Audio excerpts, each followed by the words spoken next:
guys, so as promised, I wanted to get on here and make an IGTV story because my post became too long. But the unpopular opinion that I wanted to share with you is that branding is literally the most important factor in the success and longevity of your business in a crowded market space. And most of us are in crowded market spaces, especially if you're a service-based entrepreneur, and this message is for you.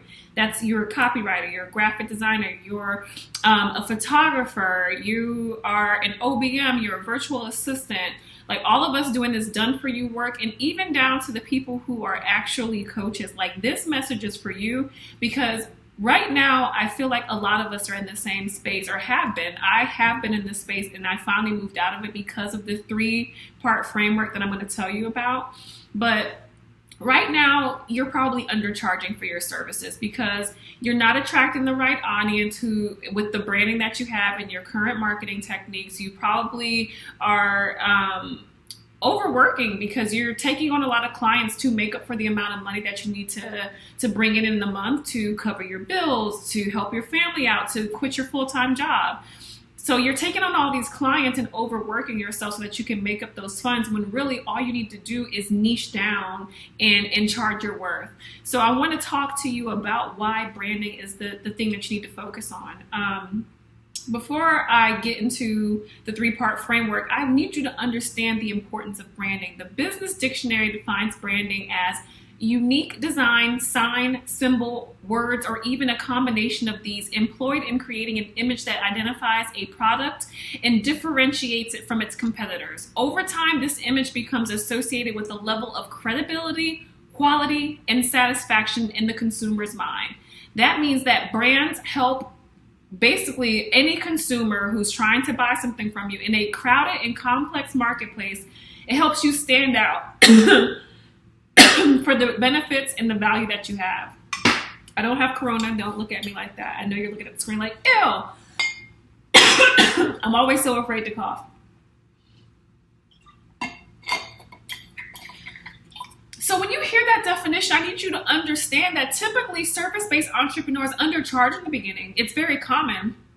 But after a year of business, or after you've taken on and started building a name for yourself where you're pulling in enough clients, you have to start looking at your pricing, and you have to start taking things to the level of focusing only on what you're doing the best, and also the amount of capacity that you can take on.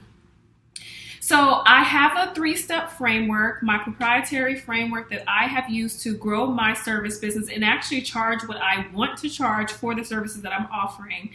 I wanted to start sharing more information about this because this definitely works. So earlier in my stories, I shared with you the first part, which is plan, but I'm going to go back through plan because I feel like I was rushing. So let's talk about it.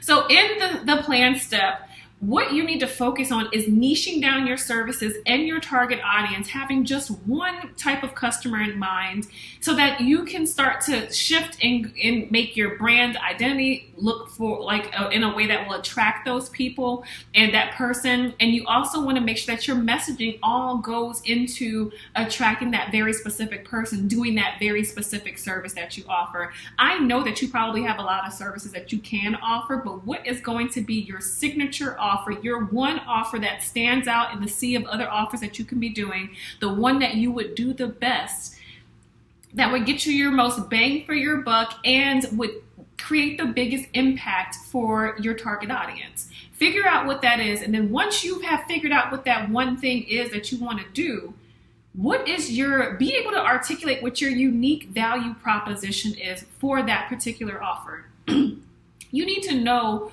what is the thing that stands out for your specific service offering. What benefits are coming with that? What transformation is going to happen for your dream client because they went with you and your particular service over anything else that they could have gone with in the marketplace? Once you niche down your service and your target audience, and now you can articulate your value proposition because you know what to articulate it for, then you need to adjust your pricing to match that value.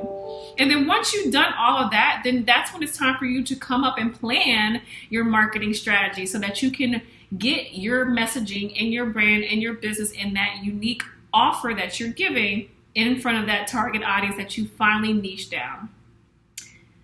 Step 2 in the framework is your brand. It's time for you to brand that. And the brand part of it is when you're transforming your brand identity so that it will easily attract that dream client that you have now said, okay, I wanted to target this specific person doing this very specific thing. For my business, it's service-based entrepreneurs who are looking to start charging high ticket for their services, and they're undercharging right now. That is very, very specific. You need to know specifically who you're trying to attract.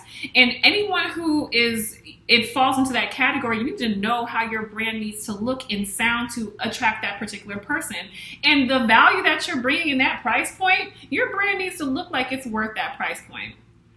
You need to be able to create the perception of value in what you're doing by having your brand be consistent and look professional.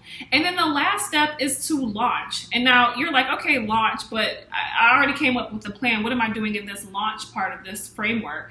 The launch part of the framework is when you're actually creating the content and scheduling it out using all the things that you already planned out. You already knew in the plan phase. I'm going to tell you what we go through in the plan phase. We go through like when it comes to your marketing strategy, we go over pricing, like the schedule, the marketing channels you want to use, even down to the apps. What apps are you going to be using for that particular offer? I want you to know that when it comes down to you actually launching, you should already have those things in mind, and all you're doing and all you're left with having to figure out is, okay, let me come up with this content for this week. Let me make sure I film these videos using the apps that I already planned out. Now it's time for you to put your new service offering with all the value that it holds into words throughout the week in different ways so that it gets to your target audience no matter what they're buying.